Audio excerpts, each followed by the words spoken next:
Hi there everyone, welcome to Yin Yoga. Today we're going to be focusing on beginning to stretch and release the hips. So this is an area of the body that can get really tight from different exercise that we might be doing, such as cycling, walking, running. It's also an area that can get quite tight if we're spending a lot of time sitting in a chair. So you might want to get a few things to make yourself comfortable. Nothing is essential, so if you don't have this stuff, don't worry about it. But you might like a blanket, so you've got something to kneel on when we come to the kneeling stage of the class.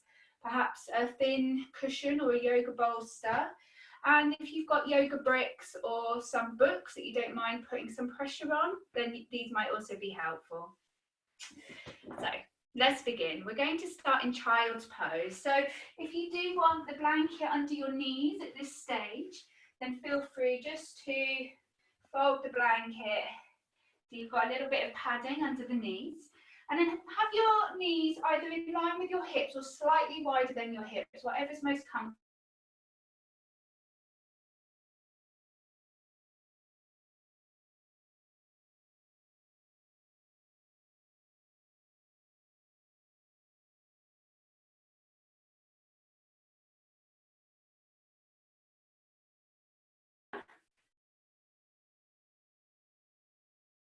And slowly start to become aware of your breath. So if this posture is really uncomfortable for you, particularly being the first posture of the practice, then you're very welcome just to come and sit in a kneeling position. You might sit up on a cushion or a bolster or sit cross-legged. For those of you who are comfortable to be in the child's pose, then just enjoy that feeling of stretch coming through the back of your body, through the spine, the muscles of the back, creating a little bit more space for your lungs to breathe into the back of the body. You might like to take a soft breath in through your nose and then release the breath out through your mouth. And you can really do that as many times as you like throughout the practice today. Soft breath in through the nose, out through the mouth. A little sigh or yawn or sound is a really good way just to soften around your throat, release any tension of the day thus far.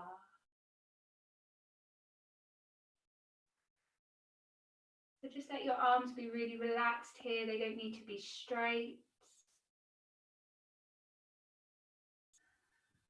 And we'll just enjoy a few more breaths.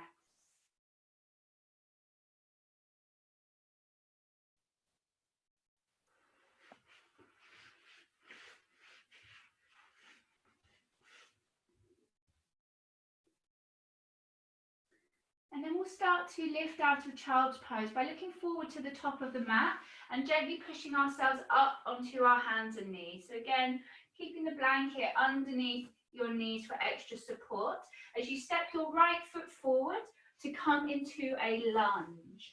So our hands are going to be either side of the foot. So you might be on the palms, you might be on the fingertips, or if you've got bricks, you might use your bricks to give you a little bit of extra support.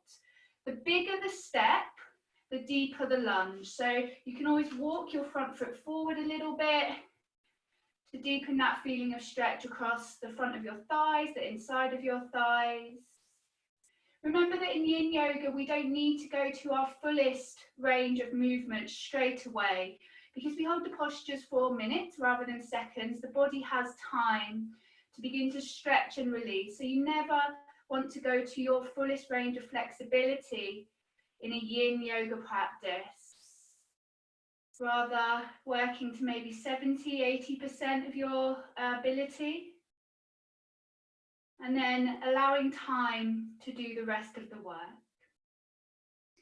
So I know these postures can be really difficult if you do run or cycle, or if you have generally just some tightness around your legs and your hips, such a common area to hold tightness. So remember that your breath is really your resource here. You don't have to breathe in a special way, but just making sure that you're taking steady breath in and steady breath out. And you don't have to keep your head in one position either. If you want to just relax your head and drop your chin to your chest so your neck has a rest, and you can do that. And then of course you can lift it up again. So whilst we're not particularly fidgeting or moving in a hurry, we're also not being like statues. So as your body starts to stretch and open, you can of course respond to any adaptation that your body would like you to make. So when you are ready, carefully take a big step back onto your hands and knees. And then we'll take that on the other side. So the left foot is coming forward again, that long step, hands at either side of the leg as you sink your pelvis forward and down. Now your back foot, the toes can be flat or tucked under, just see what feels best for your knee. And again, if you've got bricks or something similar to bricks that you can lean on, then do feel free to use those here. So finding your breath in the posture. So in the yin yoga practice, we're not only stretching the muscle, but we start to stretch to a layer of tissue called connective tissue or fascia tissue. It usually takes about 2 minutes in a stretch to actually start to work with this layer of tissue, which is why yin yoga is a slow practice, but it's also a deep practice. So it can be really quite powerful, particularly if you feel you've got areas of your body that are always tight, that habitually holds tension, then the yin yoga can be a really useful practice just to inviting those parts of your body to begin to soften and release. So no special breathing required, but use your breath, particularly if it starts to feel a little bit arduous for you, then take your breath in through your nose. And release the breath out through your mouth, activating your parasympathetic nervous system, so helping you stay relaxed and calm. Imagine your breath can travel to the parts of the body that you're feeling the most resistance. So that might be in your hamstring, the hamstring on your left leg here, might be in the front of the right thigh, the back leg, maybe on the inside of both thighs, and maybe also around the buttocks, the outer hips.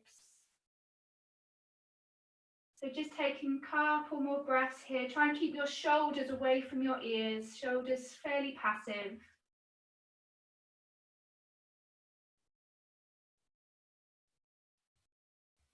And then to come down, you bring your hands down to the mat if they're not already there. Come onto your hands and knees and just take a little bit of circling motion here. So enjoy a little bit of movement in between all the stillness of the yin yoga. So variations of the cat-cow where we arch the spine and round the spine, circling one way and the other.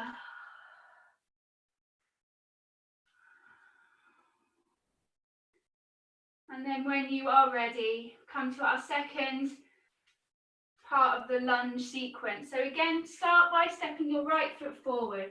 Now this time you're going to take your right foot to the edge of your mat. So either keep your toes pointing forward or take your toes off the mat. So your toes are off the mat and the heel is on the mat. This just depends on the shape of your pelvis, so there's not one right or wrong way to do it, but find the way that's most comfortable for you. And then bring both of your hands to the inside of your right leg. So make sure that you're not too close together with your hands. Take your hands at least shoulder width, if not higher. Again, you've got a long step between your left knee and your right heel. And then this is the posture, variation of lizard pose. So just like our last series of lunges, it's a still posture, but it's not completely frozen. You can have your head lightly lifted so that you're looking just somewhere on the floor in front of you, not sticking your chin up. Try not to look at the screen too much, but keep the back of the neck long. If your neck starts to get tired, completely drop your head and let your neck have a rest. Try not to collapse through your wrists. Make like a clawing action with your hand. Press down with your fingertips so that you feel you're actually lifting up away from the floor with the arms. So your arms are being a little bit strong here. Your pelvis is still sinking forward and down. Remember to use your breath. So we're working with your psoas muscle, your quads, your glutes, ankles, hamstrings. Really good stretch for the whole lower half of the body. And then again, take that big step back, come on to your hands and knees. And then we'll step the left foot forward. So long step. Left foot is coming towards the edge of your mat. Toes either point forward or they come half off the mat. Hands come to the inside of the mat. And the movement of the pelvis is forward and down. Remember to keep the arms at least shoulder width apart. If you do carry tension in your shoulders, and take your hands a little bit wider, find that little clawing action with your hands once again. So you press down with your fingertips so that you're lifting up away from the floor. You can use bricks here, but ideally we're not coming too high up because it starts to become a little bit more like a high lunge. But you might have your bricks, say, on this halfway position, so that you've got the weight of your torso coming forward and down. So this is what's really effective, is that we're using our own weight to help us get that deep sense of stretch and opening. So breathe here. You might like to stay with breathing in through your nose and out through your mouth. If it starts to feel a little bit challenging being here, make a sigh, a yawn, a sound as you exhale. Try and keep your shoulders just slightly away from the ears so they're not hunching up, but instead they're just gently pulling down so your neck is long. Let your eyes be really soft so you're not glaring at anything, rather you're just gently looking at the floor somewhere in front.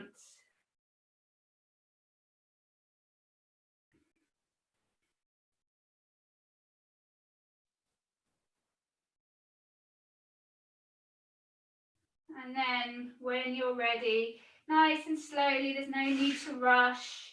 Step back to your all fours position, fingers wide onto the floor, tuck your toes under and lift your hips up and back. And enjoy a stretch in downward facing dog. So you don't need to straighten your legs. You might like to walk your legs out on the spot. Very gently shake your head yes and no. So just to ease out your neck, keep your jaw really soft. So just stretching out the whole back of your body here. Pushing the weight off your arms a little bit more onto your legs.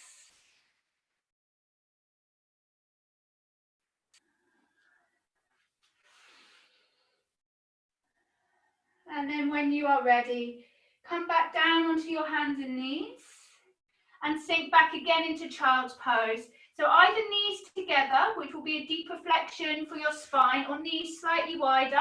Arms can be out in front or down by your feet. It's useful for your forehead to be touching something, so either the mat or a cushion. And just let yourself relax here. So again, just to gently stretch the back of the body. Let your jaw be really soft.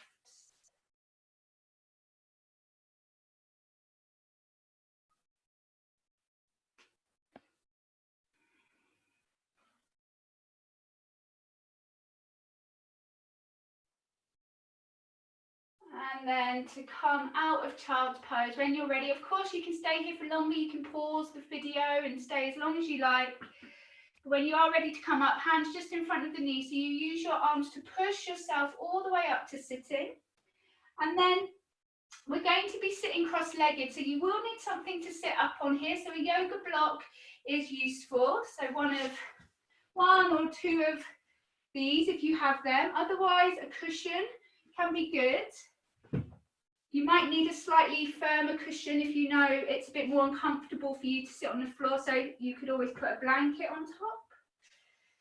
And then we're going to sit with the legs crossed. So Sukhasana to begin with. So in this cross-legged pose, we're taking the right leg in front. And again, if you've got bricks, you might want to have them nearby so that you can access them if you want them. So your first option is to stay here in Sukhasana. This is a good position. We're already opening the hips.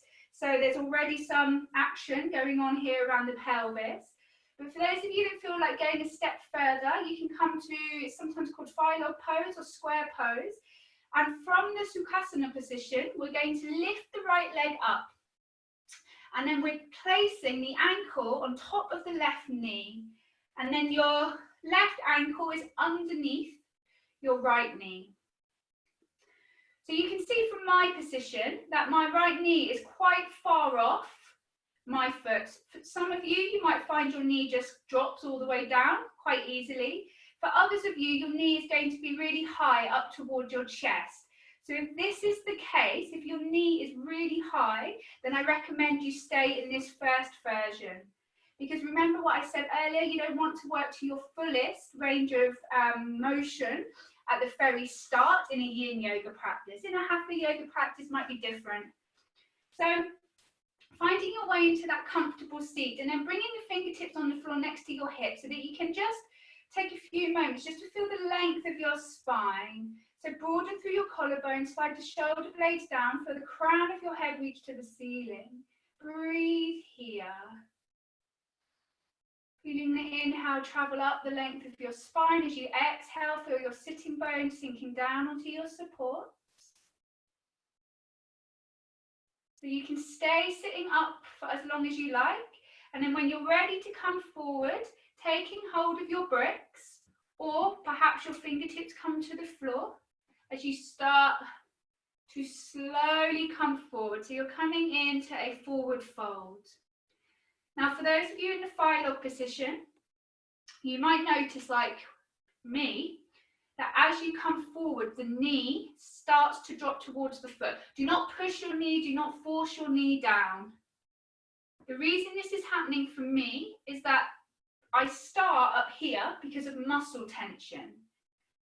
But because I've done this posture a lot, as I come forward, the muscles know what to do. They start to release and let go, which is why relatively quickly my knee starts to come down. That's not going to be the same for everyone. Never ever in yoga should you experience pain in your knees, sharp pain in any part of your body. So if this is too much for you, if you started in fire log and you're already regretting it, then sit back up, come to cross-legged, and then again come forward in this way. You're still working with most of the same muscles, it's just this adds that extra bit of challenge. So we've got a little bit of time here in this posture. So there is no rush. Back of the neck stays nice and long. I know it's tempting to keep looking at the screen, but if that means that you're sticking your chin forward, it's not ideal for a long period of time. So the back of the neck is nice and long.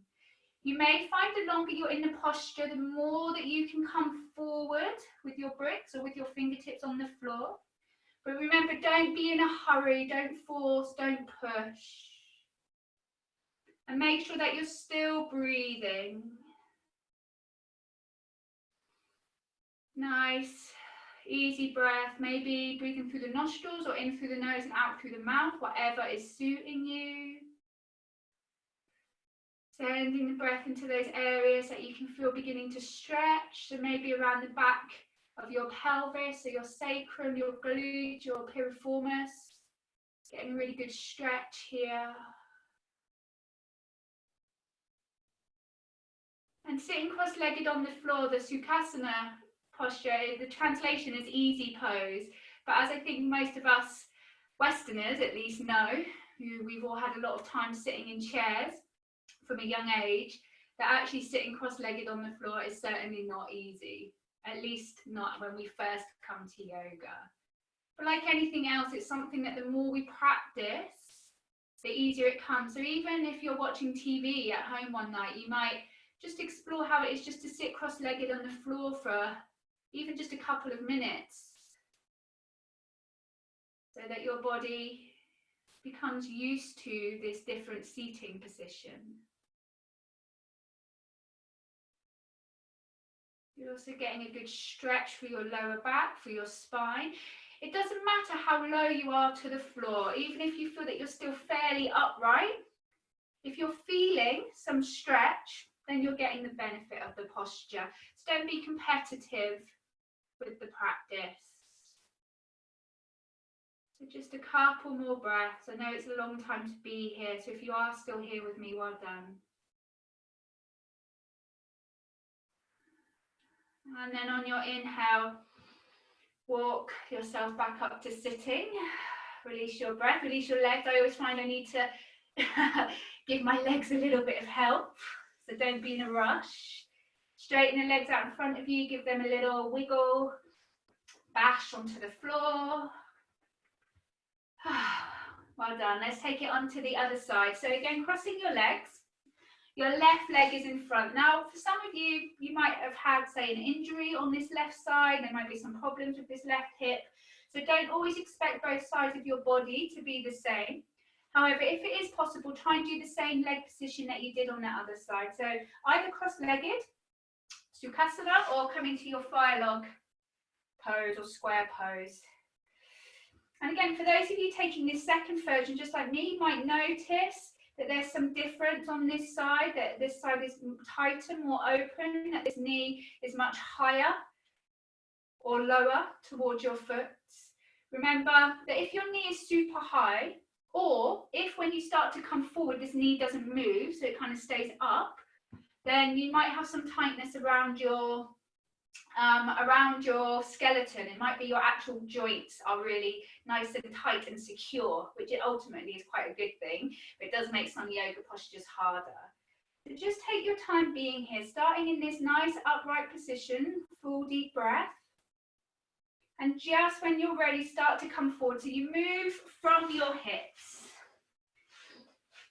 So you're not moving from your shoulders. So moving from your shoulders kind of looks like this. If you can see, it's my upper back that is moving. This top's quite useful, I think, because you can see from this black line which part is beginning to move.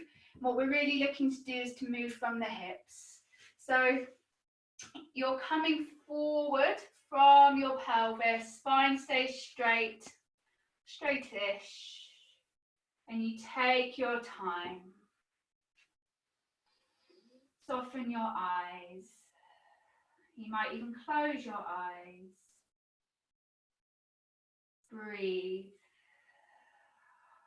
Relax your tongue so that your tongue is not sticking to the roof of the mouth or behind the teeth, but rather it's just relaxed into the lower palate. Teeth slightly parted. No rush, no place to get to. If it gets too much, if you are in the fire log pose, you can always just slide that leg down, come into the Sukhasana version.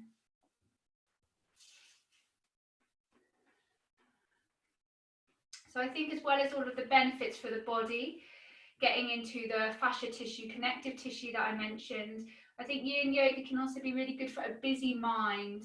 When the mind is racing and we kind of find ourselves doing 3 jobs at once, or that feeling of anxiety that, you know, so many of us experience in modern life, then actually just learning to slow down with your body can be a really good invitation to your mind to also start to do the same. Remember, it's a practice. Every time we come to yoga, every time we come to the mat, we're a little bit different, depending on what we've eaten, how we've slept, what we've been doing, how our relationships are, what sorts of conversations we've been having. Never expect your body just to be the same. And I don't really think you should expect yourself to be getting better at yoga, be getting more flexible or strong with every practice. Of course, a steady, committed practice, you will get more flexible, you will get more strong, you'll be able to reduce feelings of stress and anxiety more efficiently. But that's over years of practice. But every individual practice, it's not always like a step up the mountain. Sometimes it can feel like 1 step forward, 2 steps back. So you just stay with it, no attachment to the outcome, but just doing it for the love of it and the joy of it, because hopefully you do feel better at the end of every practice. So when you are ready, use your inhale once again. Walk yourself back up, sitting tall with the spine. Release your legs, straighten them out. Well done. You can even give them a little rub here. It's like a little reward. Rub up around your quads, the backs of your legs, your outer hips. Okay. So from here, we're going to stay sitting. So make sure that you're still comfortable on your seat. It can be useful just to bring the hands on your buttocks and you pull the flesh of your buttocks backwards. So you can feel these bony bits in your bum, which are called ischium, or we call them sitting bones, so that you're sitting up tall on those sitting bones. This will help you stay longer in your spine. So we're going to start with the legs straight. And then again on the right side. So just like the last posture, I have some options for you. So the first option is you bring your right leg in, and then you take your right leg and you put it over your left leg.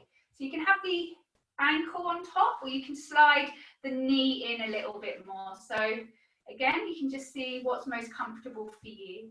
If you're comfortably coming to this position, then the next step is to bend up the bottom leg and bring your foot in towards your hip. You're not sitting on your foot. I know it's not always easy to see on the screen, but my foot is actually next to my hip. So this is the final version, but you might be staying here or here. So again, if you've got bricks to hand, make sure there's somewhere you can easily access them. Find yourself sitting up nice and tall. Find your breath. So even just sitting tall in this position is really beneficial, it's really good for your posture, really good for stretching the hips and the back of your pelvis. But for those of you that want to go a little bit further, as you exhale again, you can walk forward with your bricks or with your hands onto the floor. We don't hold this for as long as the last one, you might be pleased to know. But in a sense, we've already done a little bit of preparation for this posture, certainly in terms of stretching and opening around the sacrum, the lower back, and the whole back of the pelvis. So if this posture is feeling uncomfortable for you, if you feel a lot of pressure on your knees, usually it means you need to sit up on higher support. So more cushions, more blocks, etc. It usually can usually make a big difference. If that still doesn't help, then go back to one of the other options I showed you where your left leg was straight. And we've already been in for over a minute. So if at any point you feel that you need to come out, you just come out of the posture when you're ready. You listen to your body. Your body is your number one teacher. We're looking always for that balance of effort and ease. And of course, sometimes yoga is uncomfortable and it does require us taking our body into postures, positions that are unfamiliar to us. And it's the mind usually that wants to get out before the body. So we are learning to listen all the time, just seeing, can we support ourselves more with our breath, with our equipment?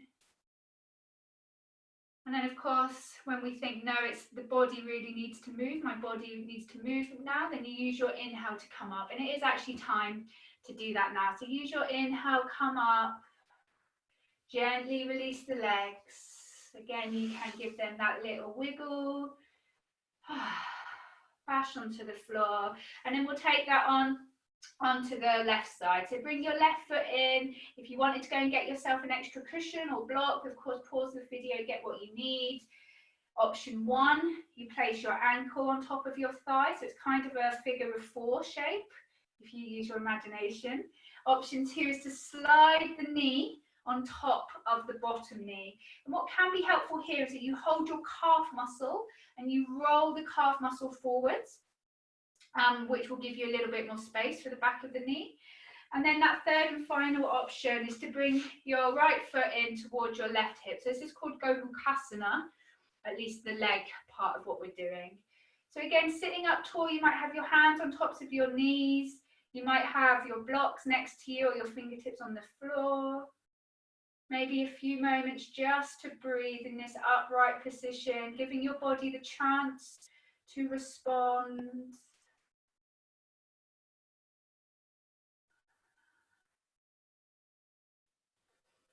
And then for those of you that are looking to come forward, just as you exhale, coming forward, to remember you move from your hips so that your chest stays lifted. You're not rounding or collapsing your chest, but you're keeping that straightness to your spine.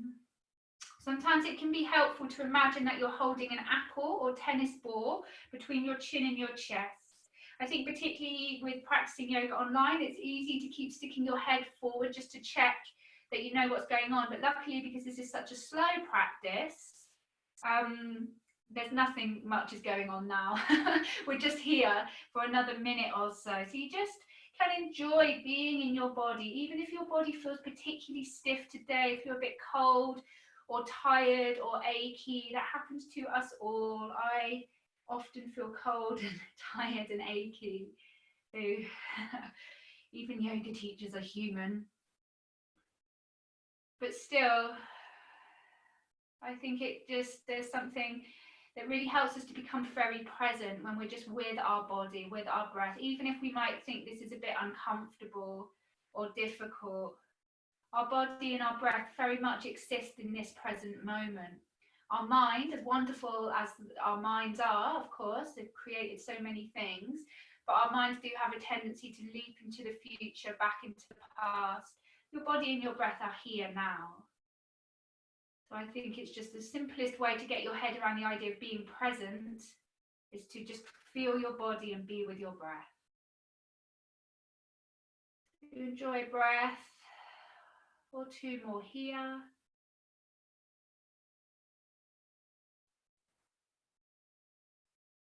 And then use your inhale.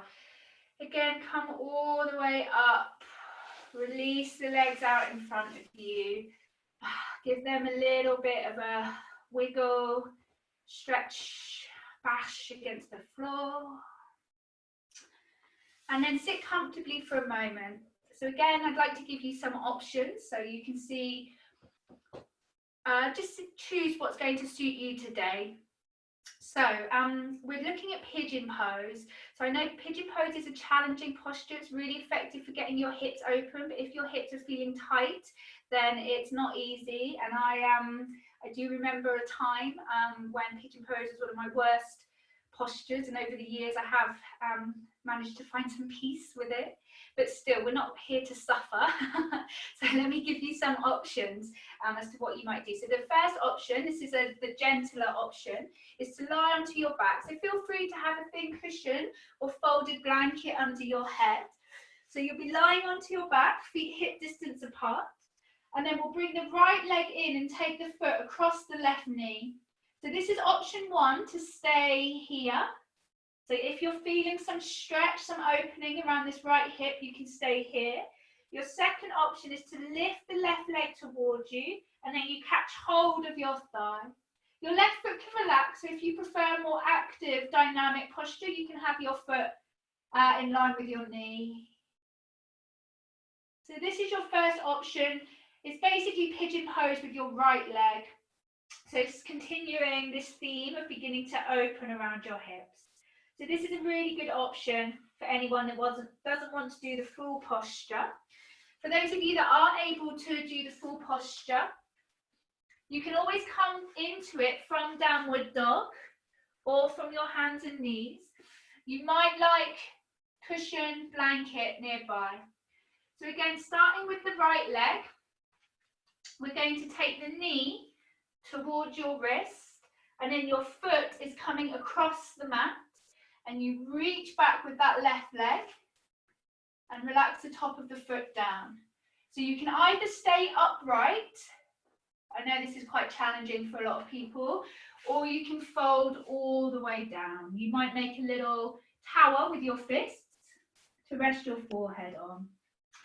So for those of you doing the second version of the pigeon pose, I want you to remember that you're not grabbing hold of your right foot and trying to push it forward. It's not about getting it in line with your knee. I think there's a bit of a conception that you're meant to have this right angle with this leg. And of course, some people will have the flexibility for that and be able to do that with ease. But a lot of us, myself included, won't be able to do that. And if I was to grab my foot and pull it forward, I'm going to put a lot of pressure on my knees. And we absolutely don't want to do that. So your leg just comes wherever it comes.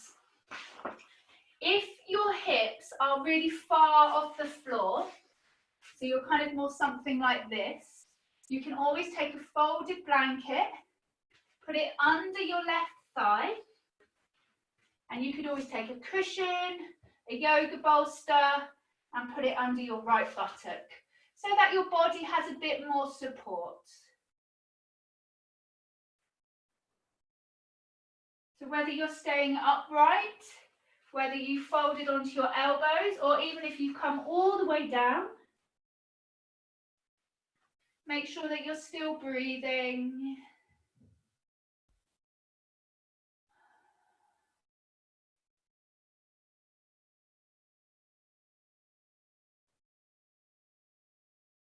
And then we will come out of the posture. So if you've been lying on your back, just gently release your left foot to the floor and just rest on your back in Shavasana. If you're in the more upright pigeon pose, then bring your hands to the floor, tuck the toes of the back foot under, and you can either step back into a down dog, or you can step back onto your hands and knees. So if you're in down dog, enjoy a little stretch. And then we'll take it onto the other side, so that we're bringing the left knee to the wrist, sliding the foot across the mat, reaching the right leg back. If you're on the floor, you're taking your left ankle over that right thigh, either staying here or inhaling and lifting that right leg towards you and catching hold of the back of the leg. So remember that one side of the body is often very different to the other. So you might find that you're just exploring things a bit differently. You might find you have different level of support under your buttocks and thighs here. Remember, in the full pigeon pose, you can either be upright or fold all the way forward.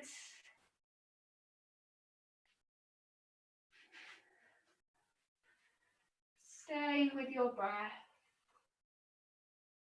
At any point that you've had enough, just come and rest. So from here, you could step into down dog, into child. If you're lying on your back, you just rest in Shavasana.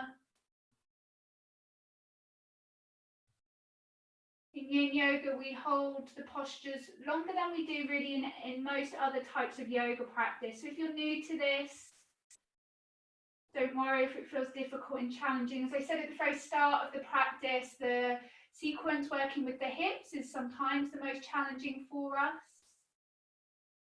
So whatever you're able to do is going to be making a real difference to your body and how your body, your hips, your lower back, the backs of your legs feel.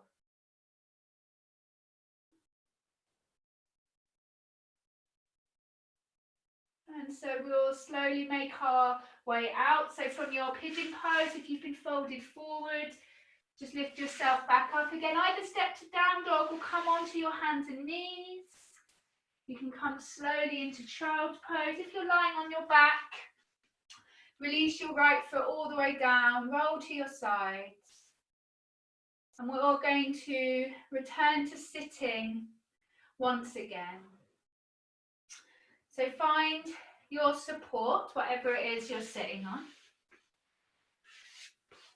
Legs are coming straight out in front. We're getting the flesh of the buttocks, pulling it back so we can feel those ischium, the sitting bones. And then we're going to take the legs wide. So fairly wide, but remember, not necessarily going to your full extreme. So for a lot of us, just to sit like this is really really difficult. And that, again, can sometimes be more to do with your bones than it is to do with your muscles. So if this is unbearable for you to have straight legs, one thing you can do is take a couple of blankets or cushions and just put them under your knees so that you can bend your knees a little bit. So this is a really good option to take. Also, if your hamstrings are quite tight and it's hard to straighten your legs, do go pause the video, get a couple of blankets or cushions and find the support there. You can also, with your fingertips in front of you, do the posture sitting up tall. For those of you that are looking to go deeper, once again, we come back to the same action, folding forward. Now, in my opinion, I think this is one of the hardest seated forward folds to do because of this angle of the legs. The legs are completely straight. So even if you only come forward a couple of inches, that's great. Don't feel that you've got to fold yourself flat onto the floor. Some of you might be doing that. If that suits you, great, but it's not necessarily the goal. With stretch, it's a really good stretch for your inner thighs, for your abductors, again across the back of your pelvis, your lower back spine. So just be with your breath, be with your body. No pushing, no forcing. Just a quiet sense of patience. Giving the body time to stretch and open.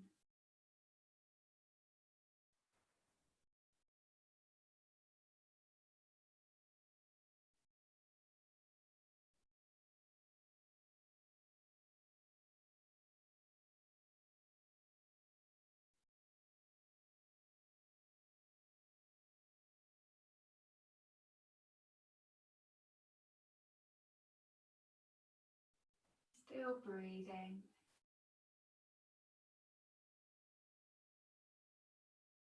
And then use your inhale. Sit up tall, exhale, slide your legs together. Use your hands to support, bend your knees if that's easier. Bring your heels close towards your buttocks and hug yourself into a little ball. So you give your legs a little squeeze together around your spine, drop your head. It's like a little hug. You can have a gentle rock from side to side, little reward for making it this far.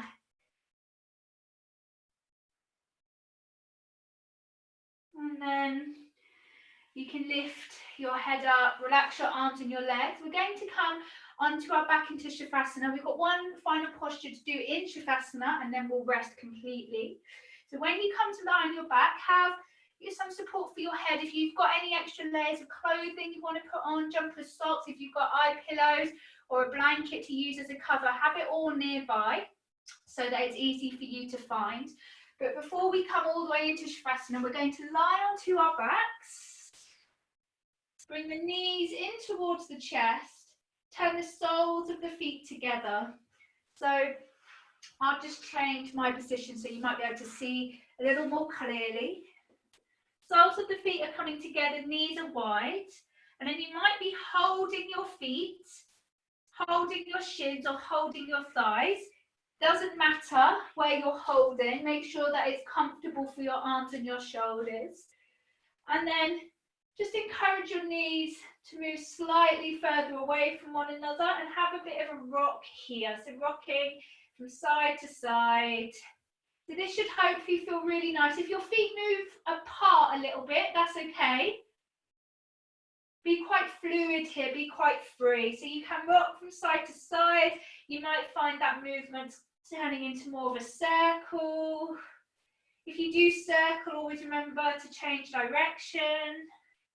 And you can stay with this rocking from side to side. You can also explore the happy baby pose. So with your knees wide, again, hands onto your thighs, your calves, or your feet, just whatever suits you best. A lot of people enjoy rocking a little bit here. Maybe as you rock to the right, you stretch your left leg, and as you rock to the left, you stretch your right leg. So final stretch for the backs of your legs there. So just enjoy whatever it is you're doing. And at any point that you've had enough, just bring your knees tight towards your chest.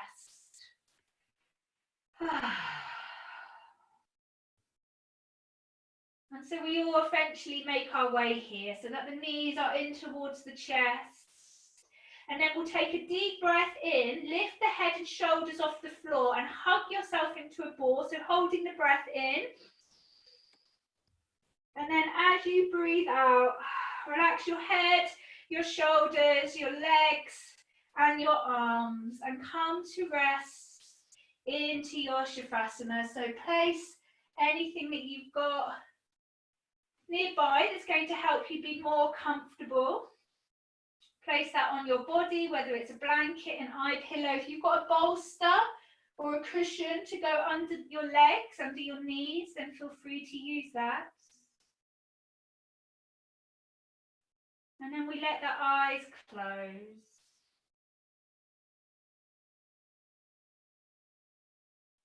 And so we really are allowing the body to relax from the effort.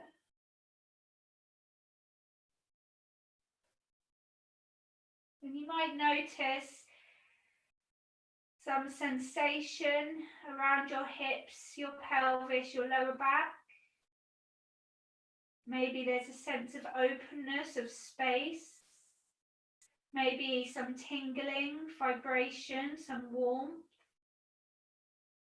This is what we think of as the prana, the life force, so that we have re-energized the muscles, the bones and the tissues, helping us to stay supple, flexible, and also, of course, releasing the tension that we can accumulate through the day, through the week.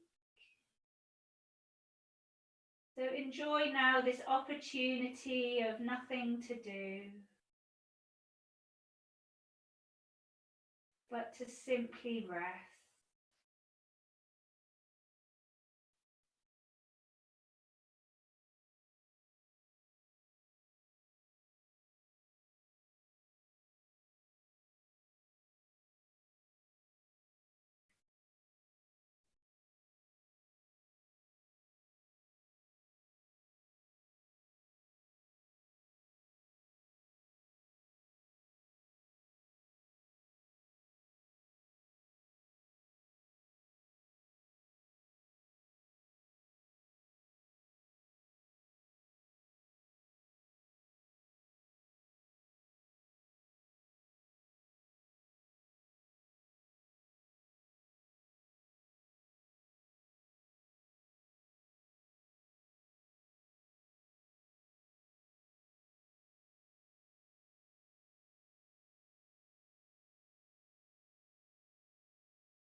And so, of course, you're very welcome just to stay lying here for as long as you would like.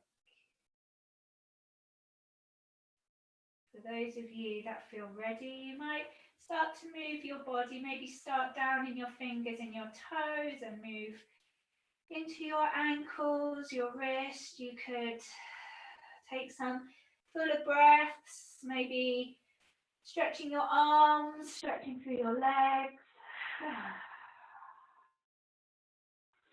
Bending up the knees, rolling gently to the side, so make sure your head is still comfortable.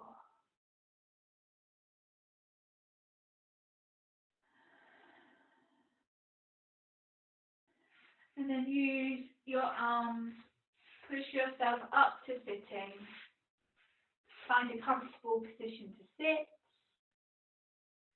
Bring your hands to your heart, take a breath in, grow tall. As you breathe out, bow your head towards your heart. So a little gesture of gratitude to yourself for making the time and the space to nourish yourself with yoga. Namaste. Thank you for joining me for this yin yoga class. I hope that your hips feel much better. Maybe you can do a little Elvis dance when you get off of your mat. Enjoy the rest of your day and see you soon. Bye.